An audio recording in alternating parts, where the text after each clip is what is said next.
میرے استاد کے انتقال سے تقریباً 50 گھنٹے پہلے تک میں نے ان کے پیر دبائے.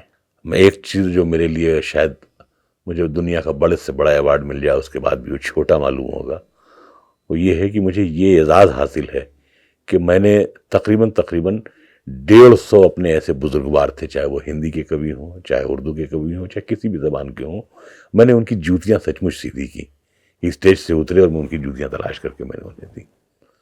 تو مجھے یہ شوق تھا، شاید وہ انہی لوگوں کی دعائیں ہوں کہ کم عمری میں مجھے اللہ نے بہت شہرت دی، بہت جتنے کا میں حقدار نہیں تھا یا نہیں ہوں، مجھے بہت حاصل ہوا.